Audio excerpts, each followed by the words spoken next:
नमस्कार, मी रश्मी खेडीकर. नवराष्ट्रमध्ये तुम्हा सगळ्यांचं खूप खूप स्वागत आहे. महाराष्ट्राचा महासंग्राम या विशेष भागात आज आपण तुमसर विधानसभा क्षेत्रात आलो आहे आणि इथे आपण अतिशय महत्त्वाचे उमेदवार आहेत त्यांच्याशी आपण चर्चा करणार आहोत. नुकतीच राष्ट्रवादी शरद पवार गटाकडून त्यांना उमेदवारी जाहीर झालेली आहे. कर्तव्यनिष्ठ कार्यकर्ता, एक विकास पुरुष म्हणून त्यांची एक ओळख आहे, ते म्हणजे चरण वाघमारे दादा. तर तुमचं नवराष्ट्रमध्ये खूप खूप स्वागत आहे. थँक्यू. नुकतीच आता उमेदवारी तुम्हाला जाहीर झालेली आहे. कुठल्या मुद्द्याला घेऊन तुम्ही ही निवडणूक जी आहे ते लढणार आहात? मुद्दे मतदारसंघातले मुद्दे आहेत, विकासाचे मुद्दे आहेत. आपल्या विधानसभा क्षेत्राचा सर्वांगीण विकास व्हावा, म्हणजे सरकार ज्या योजना राबवते त्याची काटेकोरपणे अंमलबजावणी आपल्या मतदारसंघात झाली पाहिजे. मी आमदार असताना प्रत्येक योजनेची अंमलबजावणी शेवटच्या माणसापर्यंत कशी होईल त्या दृष्टीने विचार केला आहे. प्रत्येक महिन्याला, प्रत्येक 15 दिवसाला अधिकाऱ्यांसोबत बैठका, समित्यांच्या बैठका घेऊन शेवटच्या माणसापर्यंत त्या योजनेचा लाभ कसा मिळेल त्या दृष्टीने विचार केला होता. या 5 वर्षात तसं दिसला नाही मला. म्हणजे तुम्ही जेव्हा आमदार होते तेव्हा तुम्ही कुठले विकास कामं केली आहेत? म्हटले कुठले असं आपण म्हणतो की रिमार्केबल हे काम आहे जे मी केलं आहे? इतके महत्त्वाचे विषय मी हाताळले त्यावेळी. आमच्या दोन्ही तालुक्यामध्ये, तुमसर आणि मोहाडी तालुक्यामध्ये तहसील कार्यालयाच्या इमारती नव्हत्या. एका ठिकाणी सगळे प्रशासकीय कार्यालय कसे येतील त्या दृष्टीनं मी दोन्ही तालुक्याच्या ठिकाणी प्रशासकीय इमारती 14-14, 15-15 कोटीच्या बनवल्या. हा एक म्हणजे कायमचा प्रश्न सॉल्व्ह झाला. दुसरा, आमची अशी तालुका होती मोहाडी तालुका की त्या मोहाडी तालुक्यातल्या नदीच्या पलीकडे लोकांना जायसाठी एक तर भंडारा तालुक्यातून जावं लागत होता किंवा तुमसर तालुक्यातून जावं लागत होता. मी 42 कोटीचा पुलिया मंजूर करून तो प्रश्न मार्गी लावला. आमच्या बावनथडी प्रकल्पाचं पाणी भंडारा तालुक्याच्या लावेसर इंदुरक्यापर्यंत येतो, पण बावनथडीच्या जवळ जे गावं आहेत तुमसर तालुक्यातले ते गावं त्या पाण्यापासून वंचित होते. बावनथडी प्रकल्पाचं पाणी सोरणा जलाशयात टाकण्याच्या प्रस्तावाला मी मंजुरी आणली. फॉरेस्टची वगैरे मंजुरी दिल्यानंतर टेंडर झाला, 75% काम झाला आणि मी हारल्यानंतर तो काम बंद झाला. अजूनही तो सुरू झाला नाही. म्हणजे जवळपास त्या ठिकाणी 2-3 हजार हेक्टर जमिनीला सिंचन होऊ शकते असा प्रश्न मी मार्गी लावला. पुन्हा जे 12 गावाचा जो नेहमी विषय येतो की आम्ही बहिष्कार टाकणार, हे करणार, ते करणार, ॲक्च्युली कायदा असं म्हणते की त्या कायद्यामध्ये जवळच्या लोकांना पाण्यापासून वंचित ठेवता येत नाही. मग तिची लिफ्टची व्यवस्था करावी किंवा कुठली व्यवस्था करता आली पाहिजे. पण त्या दृष्टीनं तसा प्रयत्न झाला नाही. मी आमदार असताना त्याला सर्वे करायची मंजुरी घेतली होती आणि मग माझा कालावधी संपल्यामुळे नंतर तो मार्गी लागू शकला नाही. आता एक महत्त्वाचा प्रश्न आहे, चांदपूर जलाशयाच्या 9000 हेक्टर जमिनीला पाणी मिळतो, तो बारमाही ओलीत व्हावा त्या दृष्टीनं मी प्रश्न उचलला होता की जी सोंड्याटोला लिफ्टमधून चांदपूर जलाशयामध्ये पाणी जातो, ती सोंड्याटोला लिफ्ट ही बावनथडी नदीवर आहे आणि बावनथडी नदी ही 1-2 महिन्यापुरती वाहते. त्याच्यामुळे आमच्या शेतकऱ्यांना 9000 हेक्टर जमिनीला बारमाही ओलीत होत नाही. तो बारमाही ओलीत कायमचा व्हावा म्हणून ती लिफ्ट जर वैनगंगा नदीवर आम्ही शिफ्ट केली असती तर कदाचित आम्हाला कायमस्वरूपी व्यवस्था करता आली असती आणि त्यासाठी सुद्धा माझी सुरुवात झालेली होती. असे अनेक विषय आहेत. म्हणजे गावाला जोडणारे रस्ते असे खूप होते जे मी अतिरिक्त आराखडा मंजूर करून आणला होता आणि मुख्यमंत्री ग्राम सडकमध्ये 200 कोटीच्या वर रुपये माझ्या कालावधीमध्ये रस्त्यावर खर्च झाले आणि त्यामुळे जे काही रस्ते दिसतात ते माझ्या कालावधीतले रस्ते आहेत. आमचा एक महत्त्वाचा रस्ता हायब्रिड NOTमुळे मी 2 रस्ते मंजूर केले. ते रस्ते तुमसर विधानसभा क्षेत्राची नाक आहेत. एक जाम ते पालांदूर रस्ता जो रोहा मुंडरी बीचवरून जातो, 4 वर्ष झाले त्या रस्त्याला, अजूनही खर्चटलेला रस्ता दिसत नाही, इतकी सुंदर क्वालिटी होती. दुसरा गोबरवाही ते देवाडी रस्ता जो तुमसर शहरातून जातो, तो रस्ता जर बघितला तर तेवढ्या चांगल्या क्वालिटीचा काम या मतदारसंघात या 5 वर्षात झालेला नाही. असे अनेक प्रश्न आहेत. आता राहिला प्रश्न बेरोजगारांना रोजगार देण्याचा विषय.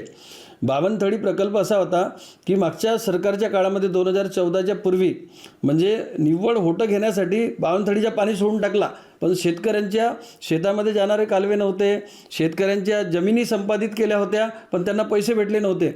मी एका वेळेस एक रकमी 220 कोटी रुपये आणून शेतकऱ्यांचा प्रश्न सॉल्व्ह केला आणि शेतकऱ्यांना 4 पटीनं रक्कम भेटली. आता शेतकऱ्यांचा मुद्दा आलाय तर आपण भंडारा हे धान्यांचा कोठारा म्हणून आपण ओळखला जातो, तलावांचं शहर. आता बोलता बोलता अनेक शेतकरी वगैरे आम्हाला भेटले तर म्हणतात की आम्हाला धान्याला भावच नाही आहे. असे अनेक मुद्दे जे आहे ते पुढे येतात. तर तुम्हाला आता उमेदवारी जाहीर झाली आहे. ज्या पद्धतीनं सरकारने धानाला MSP जाहीर केलेली आहे, दरवर्षी फक्त 100 रुपये, 60 रुपये, 70 रुपये असे वाढवत आहे. पण बियाणाचे रेट, आपल्या रासायनिक खताच्या किमती, कीटकनाशकाच्या किमती त्या तुलनेत इतक्या वाढलेल्या आहेत की शेतकऱ्यांना ते PM किसानचे 2000 रुपयेही देऊन शेतकरी समाधानी नाही आहेत. आणि त्यामुळे एक तर शासनाने MSP वाढवली पाहिजे किंवा खर्चाच्या दृष्टीनं धानाला भाव वाढवला पाहिजे. मला आता तुमचं पुढचं विजन काय राहणार आहे? तुम्ही कुठल्या प्रकल्पावर आता पुढे काम करणार आहे? मग माझं विजन हेच राहणार आहे की सगळ्यात जास्त म्हणजे आपण बेरोजगाराला जर रोजगार देऊ शकतो तर शेतीमध्ये देऊ शकतो. मी मध्यंतरी एकनाथ शिंदे साहेब राज्याचे मुख्यमंत्री यांना एक निवेदन दिला होता पत्रकार परिषदेच्या माध्यमातून आणि जिल्हाधिकाऱ्याच्या मार्फत त्यांना निवेदन देऊन त्यांचे लक्ष केंद्रित केले की तुम्ही ही माझी मुख्यमंत्री माझी लाडली बहीण योजना आणली, या योजनेऐवजी तुम्ही शेतकरी माझी लाडली बहीण योजना आणली असती आणि शेतकऱ्यांच्या शेतावर जे मजूर कामाला जातात, मग बहीण असो की भाऊ असो, त्यांना जर तुम्ही शेतकरी वेगळी रोजी देईल आणि त्यांना तुम्ही जर 1500 रुपये महिना प्रोत्साहन अनुदान दिला असता तर शेतकऱ्यांचे पोरं जे बेरोजगारीसाठी जिकडे तिकडे रोजगारासाठी भटकतात त्यांना ती वेळ आली नसती. स्वतः शेतीमध्ये राबले असते. 10 जनावराच्या मागं एक जर मजूर MREGS मध्ये उपलब्ध करून दिला असता तर शेतकऱ्याचा पोरगा हा पुणे मुंबईकडे 300 रुपये रोजीसाठी भटकला नसता, सनप्लॅकच्या कंपनीत गेला नसता. त्यांनी आपल्या शेतीमध्ये एक जनावराचा गोठा तयार केला असता, 10 जनावर पाळले असते आणि त्या जनावरापासून जरी त्याला उत्पन्न झाला नसता तरी नो लॉस नो प्रॉफिटवर तो व्यवसाय करू शकला असता आणि शासनानं त्याला 300 रुपये रोजी MREGS मधून दिली असती. पुन्हा दुसरी मागणी केली होती की गावामध्ये MREGSचे जे कामं होतात ते फक्त बोगस मजूर दाखवून केले जातात, सगळे मशिनरीच्या हाताने केले जातात. मग मजुरांना रोजगार भेटत नाही. जर मजुरांना रोजगार द्यायचा असेल तर गावातले सार्वजनिक कामं जे आहेत ते मशिनरीनं करा आणि मजुरांचे जे कामं आहेत ते शेतकऱ्यांना द्या. पेरणीपासून कापणीपर्यंत शेतकऱ्यांना मजूर दिले असते MREGS मध्ये तर शेतकऱ्यांनी काही सरकारला मागणी केली नसती. आणि आपला तोच विजन आहे की उद्याच्या काळामध्ये मला जर सभागृहात जाण्याची संधी मिळाली तर हे सगळे विषय घेऊन मी लढणार आहे. म्हणजे आता जर आपण भंडाराची तुमसरची जर आपण गोष्ट केली तर आता रोजगाराचा मुद्दा केला तर इथल्या रोजगारांसाठी तुम्ही काय हे करणार आहे? म्हणजे तुमचा आता मुद्दा मला रोजगारावर जास्त फोकस वाटतोय. शासनानं शेतकऱ्याला चांगल्या योजना दिल्या तर सगळ्यात जास्त बेरोजगारांना रोजगार शेतीत देऊ शकते. आमचे परंपरागत व्यवसायाला सरकारने चालना दिलीच नाही. सुरुवातीच्या काळामध्ये शेतकऱ्याच्या पोरगा शेती करायचा, शिक्षकाच्या पोरगा DEDच करायचा. आज ती परिस्थिती राहिली नाही. व्यावसायिकाच्या पोरगा तो त्याचा धंदा परंपरागत धंदा करायचा. आज वडिलांजवळ मुलगा राहत नाही, तो पोटाची खळगी भरण्यासाठी पुणे मुंबईकडे आणि विदेशामध्ये जाण्याचा विचार करतो. तो 2 पैसेही वाचवून आणू शकत नाही आणि आपल्या आईवडिलाला पालू शकत नाही. इतकी वाईट परिस्थिती झालेली आहे. आणि म्हणून माझा स्पष्ट मत आहे की शेती एवढा रोजगार कुठलाच व्यवसाय देऊ शकत नाही. जर शासनानं शेतीला चांगले दिवस दिले, शेतकऱ्यांना सबसिड्या उपलब्ध करून दिल्या तर आमच्या शेतकऱ्यांची पोरं 10वी झालेला पोरगा, 12वी झालेला पोरगा तो शेतात काम करायला तयार होत नाही कारण शेती परवडत नाही, महागाई वाढलेली आहे. आणि म्हणून याला कंट्रोल करायचं असेल तर शेतकऱ्यांना विविध योजनेचा लाभ देऊन त्या शेतकऱ्यांच्या पोरांना त्या प्रवाहात आणण्याची गरज आहे. म्हणजे बेरोजगारीवर आपल्याला कंट्रोल करता येईल. आणि मग राहिले व्यवसायाचे विषय तर ज्या वस्तू आम्हाला गरजेच्या आहेत तर त्या वस्तू आमच्या गावात उपलब्ध झाल्या पाहिजे. प्रत्येक ठिकाणी तालुक्याच्या ठिकाणी MIDC डेव्हलप करून, आता MIDC डेव्हलप झालेले आहेत पण रोजगार नाही. आणि रोजगार उपलब्ध करून द्यायला गेले, एखाद्याने समजा प्लांट तयार केला तर त्याला मार्केट भेटत नाही.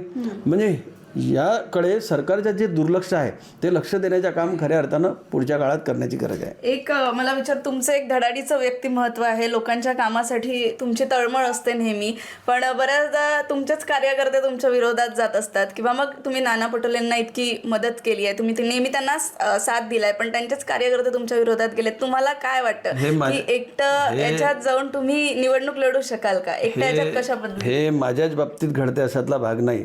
आपण ठिकठिकाणी पाहतो तिकिटा जाहीर झाल्यानंतर ज्या पद्धतीनं निदर्शने दिलेली आहेत, राजी नाराजी सुरू आहे, तशी राजी नाराजी माझ्या बाबतीत आहे. पण मला शोकांतिका अशी वाटते की नानाभाऊ प्रदेशाध्यक्ष आहेत आणि त्यांच्या विरोधात मागच्या निवडणुकीत सेवकभाऊ वाघाळे हे विधानसभेची निवडणूक वंचित आघाडीच्या कडून लढले. लोकसभेच्या निवडणुकीत त्यांनी काँग्रेसच्या उमेदवाराच्या विरोधात बंडखोरी केली. त्याच्यानंतर त्यांची स्वतःची भावाची पत्नी हे जिल्हा परिषदेला काँग्रेसकडून निवडून आले आणि त्या सभापती आहेत. अशा परिस्थितीमध्ये त्यांनी नानाभाऊच्या विरोधात इतके सारे आरोप केले लोकसभेच्या निवडणुकीत बंडखोरी करताना की ते आपल्या सगळ्यांना माहीत आहेत. मला हे समजलं नाही की मी लोकसभेच्या निवडणुकीत काँग्रेस पक्षाला पाठिंबा दिला, जिल्हा परिषदमध्ये सत्ता बसवण्यासाठी त्यांना पाठिंबा दिला आणि बाजार समितीमध्ये मदत केली, लेबर फेडरेशनमध्ये मदत केली. तर मला हे त्यांच्या काही लोकांकडनं हे अपेक्षित नव्हता की त्यांनी माझा विरोध करावा. कारण राष्ट्रवादी काँग्रेस पक्ष शरदचंद्र पवार साहेबांच्या कोठ्यामध्ये ती तिकीट गेली आणि त्यांनी मला प्रवेश देऊन मला उमेदवारी दिलेली आहे. त्याच्यामुळे माझ्या पक्षातल्या लोकांनी तिकीट मागितली, त्यांचा विरोध स्वाभाविक समजू शकत होतो, पण मित्रपक्षाच्या लोकांनी माझा विरोध करण्याची गरज नव्हती. त्यांचे मनं म्हणजे माझ्या बाजून करण्यासाठी मी नक्की प्रयत्न करणार आहे. आणि समजा नाही झाले तर शेवटी नानाभाऊ त्यांना समज देतील आणि मला विश्वास आहे की नानाभाऊ त्यांना समज देऊन ते माझ्या कामाला लावतील. हे कार्यकर्त्यांचं तर आपण हे केलं आहे, पण तुम्ही जे काही विकास कामं आतापर्यंत केली आहेत त्या याच्यावर नागरिकांची किती मतं तुमच्यापर्यंत वळतील असं तुम्हाला वाटतं? मुळात मला विश्वास आहे की ज्या पद्धतीने मला समर्थन मिळत आहे, मी 2019ला 19,400 मतं घेतले आणि त्या दिवशीपासून मी विचार केला की माझ्या मतदारांना पासून जर मी दूर गेलो निवडणूक हारल्यानंतर तर त्यांचा विश्वासघात होईल. आणि मला माहीत होता की जो व्यक्ती निवडून आलेला आहे तो या लोकांच्या सुखदुःखामध्ये धावू शकणार नाही. आणि म्हणून त्याच दिवशी ठरवला की मी जरी निवडणूक हारलो तरी पुढची 5 वर्षापर्यंत मी तयारी करेन आणि लोकांच्या सुखदुःखात धावीन. तेच कार्य मी सतत हारल्यानंतरही सुरू ठेवले आणि ज्या पद्धतीनं मला लोकांचं समर्थन मिळत आहे तर नक्कीच या निवडणुकीमध्ये त्याची पावती मला मिळाल्याशिवाय राहणार नाही आणि माझा विजय निश्चित आहे. बिलकुल. आणि शेवटी आमच्या प्रेक्षकांना, नागरिकांना तुम्ही काय सांगाल? नागरिकांना हेच विनंती आहे की मी पहिल्यांदा महाविकास आघाडीचा उमेदवार आहे आणि मित्रपक्षासोबत लढत आहे. याच्यापूर्वी मी जेवढ्या निवडणुका लढल्या तेवढ्या कधी स्वतंत्र लढल्या किंवा जेव्हा मी आमदार झालो त्यावेळेस भारतीय जनता पक्षाच्या चुनाव चिन्ह निवडून आलो. शिवसेना पण वेगळी होती. अलायन्समध्ये मी निवडणूक लढण्याची मला संधी मिळाली नाही. पहिल्यांदा मला निवडणूक लढण्याची संधी मिळालेली आहे आणि मला विश्वास आहे की माझ्या मित्रपक्षाचे जे लोक माझ्यासोबत राहतील त्यांचा नक्की विश्वास संपादन करेन. पूर्ण 5 वर्ष त्यांना विश्वासात घेऊन काम करेन. त्यामुळे कोणीही मनात नाराजी ठेवण्याची आवश्यकता नाही. माझ्याकडे येण्यानं जर माझ्या नागरिकांचं समाधान होत असेल तर त्यांना माझी विनंती आहे की मी स्वतः आमदार नाही आहे, मी निवडणुकीत मी एकटा उभा नाही आहे, तर तुमची साथ मला लागणार आहे.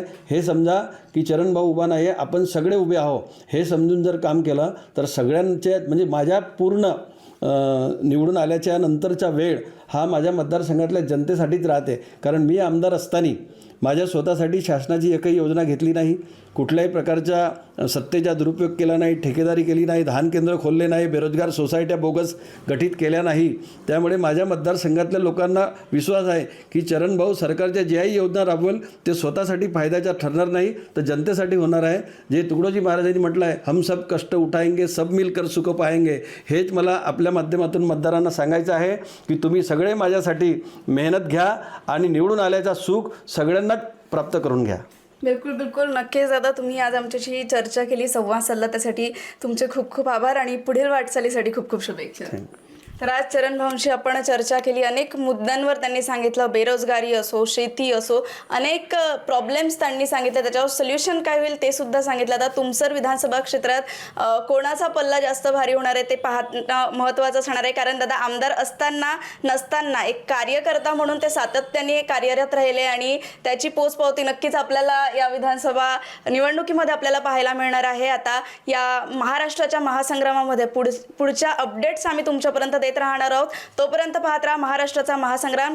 कॅमेरा पर्सन तन्मयसह रश्मी खेडीकर, नवराष्ट्र तुमसर.